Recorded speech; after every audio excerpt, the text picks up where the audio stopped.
All right, thank you for joining us for Staying Alert with Christian Overcomers.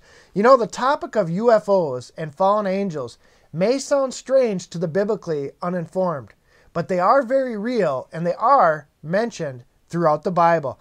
In fact, one time long ago in Genesis chapter 6, a group of fallen angels descended to this earth and corrupted mankind in many different ways, prompting God to bring about the flood of Noah to cleanse this earth of its wickedness. But you know what?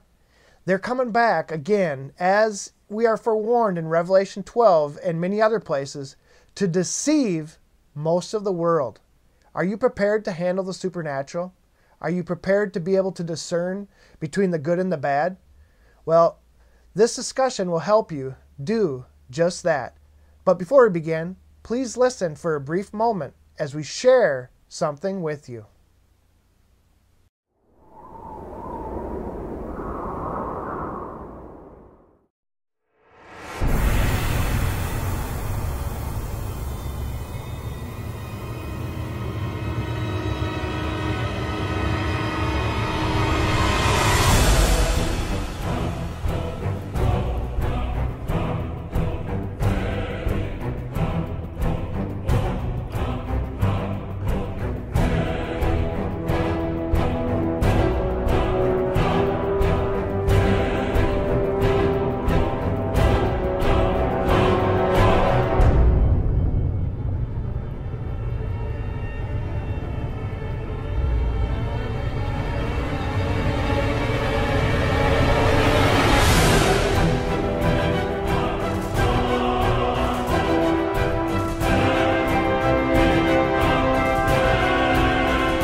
All right, welcome back. Mark, thanks again for joining us this week. Before we get into Ezekiel 1, where UFOs are mentioned, I know you've done some research on prominent historical UFO sightings and was wondering if you could share some of those examples with us. Sure. So there's been thousands of different sightings throughout, history.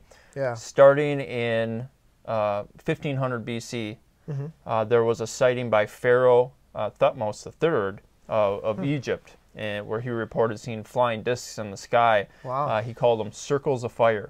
And any of these that I'm mentioning, anyone can find these, with the internet. You can do a search and find any of these I'm talking about if you want more detail. Yeah. In 329 BC, most people have heard of Alexander the Great. He mentioned, or he told of two strange objects that he saw in the sky. And he said that they were like great silver shields, like spitting fire around rims is the way he described them. Interesting. Yeah. So Josephus, a lot of people have heard of Josephus in 70 AD. Yeah. He claimed to see vehicles in the sky, or there's reports to say that he saw something.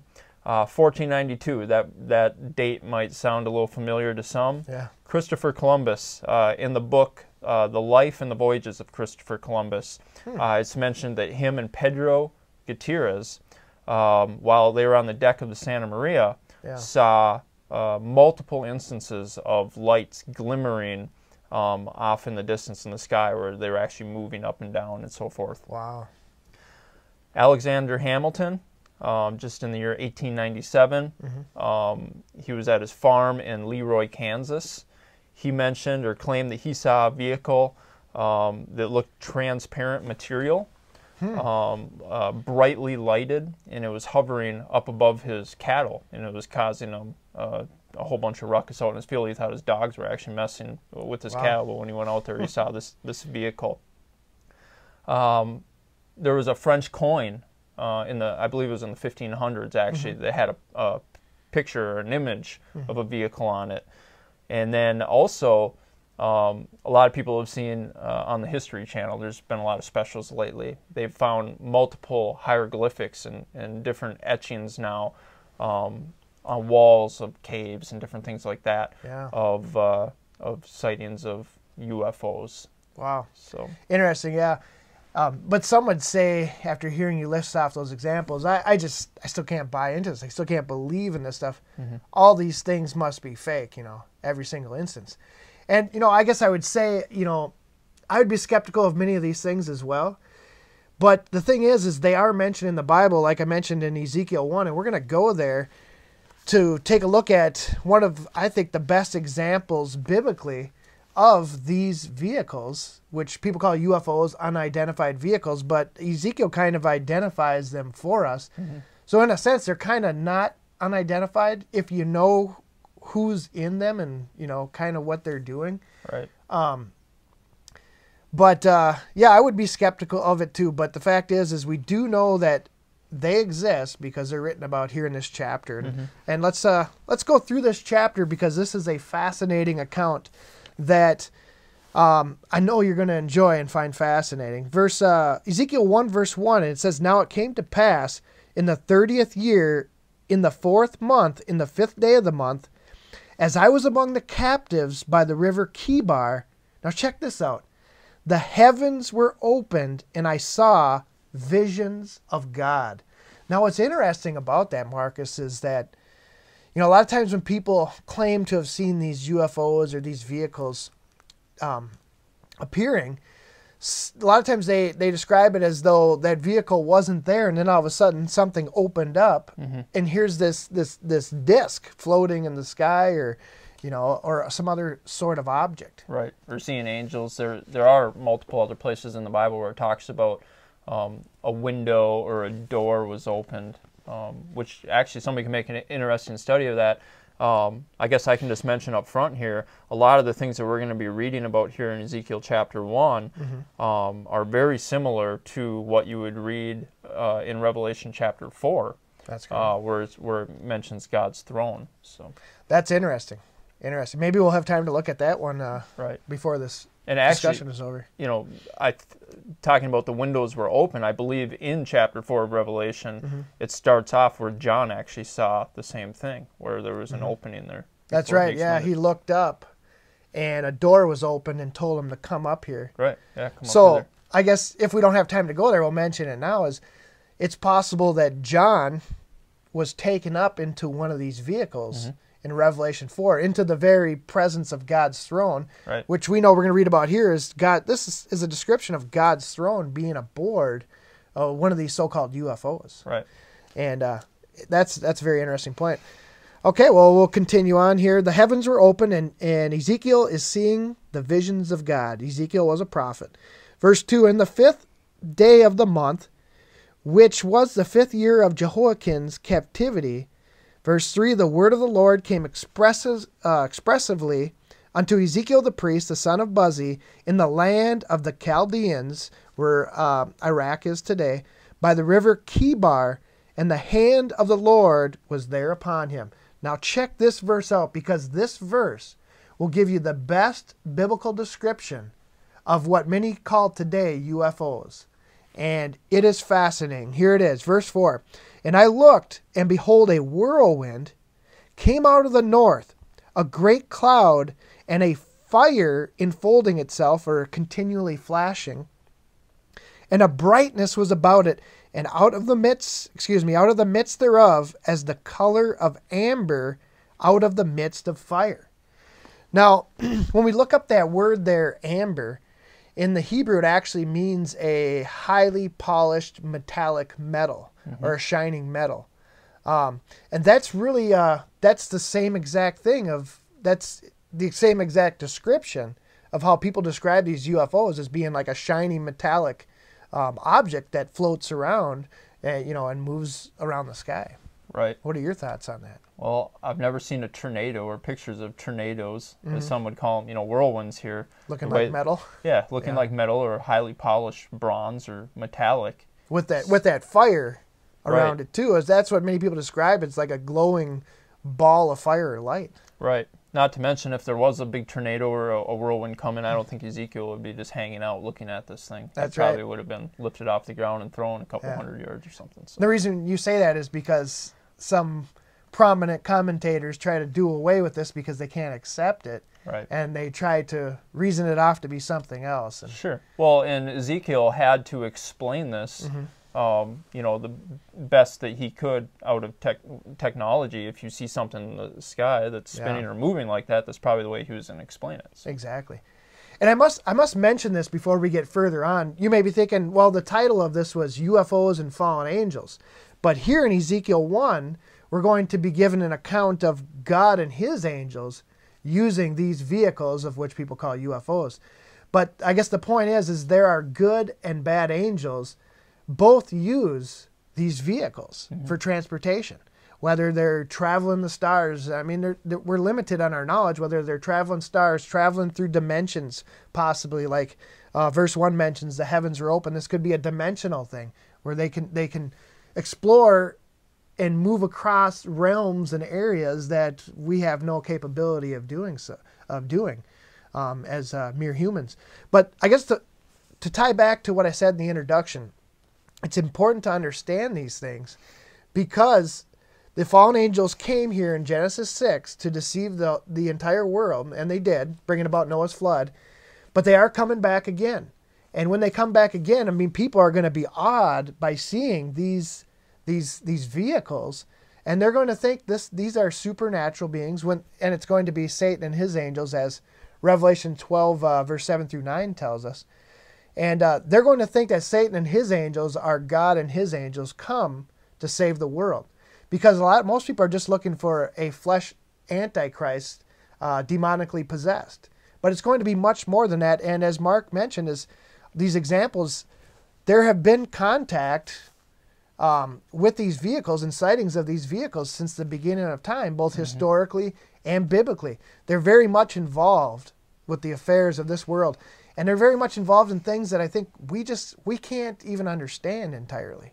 Right. I mean, when you talk about, and I don't want to go into it too much because there's things that I don't know much about, but, you know, people talk about animal mutilations and things like that. I mean, who knows what they're doing? If they're evil angels, I wouldn't put it past them to be exploring with DNA and things like that for manipulating those types of things for their purposes. And the object of this study discussion isn't to go into those things, but just to make you aware that this is very real, and we could experience seeing these things out in the open rather than these just hidden sightings in the near future. Right. Do you have any more to say on that verse, or should we move on? Well, I mean, we talked about a lot. I was just sitting here thinking, I'm like, there's a lot of side studies that could be done out of the things that we're talking about today. Absolutely. You mentioned Genesis chapter 6, where the sons of God, or these angels, left their first estate and they came to earth, and they actually bear children, which is where the giants came from at that time. And that was Genesis chapter 6, which ended up leading right into the time of Noah. And it made me think of Matthew 24 in verse 37, 38, where it talks about that the end days are going to be just like the days of Noah was. Yeah. And the different things that were happening then are going to be happening now, or during those end times, if we're in those now, whether or not. But so we talk about, you know, we pass over a lot of these things. There's so many different side studies that could be done as we're mentioning these things. So, well, I'm glad you brought up that point about Christ, that it would be, in the end days, it would be like it was during the days of Noah. Well, a lot of people don't understand, or they've listened to some lukewarm, watered-down commentary or church doctrine. So they don't understand that these angels have been here before. And that's what Christ was referring to when he said, hey, it's going to be like it was during the days of Noah, meaning the fallen angels are coming back to deceive mankind once again, this time on a greater scale with Satan here with them as well. And again, Revelation 12, verse 7 through 9 tells us that they're coming back. And it's going to be such a spiritual revival that the world has never seen, except it's going to be evil. Right. You know, there was somebody else that lived way back then that actually Jude, the book of Jude, right before Revelation mentions, who lived back in that time of the beginning of Genesis. His name was Enoch. Oh, yeah. And Jude mentions how Enoch mentions those angels who left their first estate. A lot of people have never read the Book of Enoch, and there's a lot of information in that book. Now, I would say be careful with that, because there's not, necessarily a way that you can check out a lot of the stuff as far as transliterations and translations and that type of stuff. But definitely some fascinating information in the Book of Enoch that has a lot to do with things going on in space and how different things work, and also to mention these fallen angels and what their duties were and their jobs and that kind of stuff. So yeah, and it even added in some of their names of that group of fallen angels that came back then. Absolutely. So that I would agree with you there that the Book of Enoch is a fascinating study to read along with this discussion. Right. But like you said, be careful with it, because it's hard to verify the truth of it. Right. If things have been changed. But obviously Jude alluded to the fact that he had read Enoch's writings. That's correct. So that it would have to give it some credibility. That's correct. And I thought Christ did at one point too, where he mentioned, actually quoted a verse from the Book of Enoch. But I can't remember what that was. I'm going to have to leave that for your own research if you have time to research that. But anyways, yes, there are various sources that give credibility to the Book of Enoch, and that Book of Enoch actually goes into these fallen angels and UFOs in more detail. Right. And in Genesis, I think it mentions, maybe you can help me with this, but I think Enoch actually, it says that he walked with God for 400 years. Wow. You would think that he would have wrote some different things down. So. Exactly. That's a fascinating study. Okay, well, we'll continue to verse 5. And so Ezekiel's seeing this. I mean, you could imagine he's standing by this river, and he sees the heavens open, and he sees this great whirlwind and this ball of fire and a metallic object in it. This probably, in my opinion, is the mothership that he is seeing here, because it seems, as we're going to get reading, that he's going to see other vehicles, smaller in type, described as wheels, floating around this one here.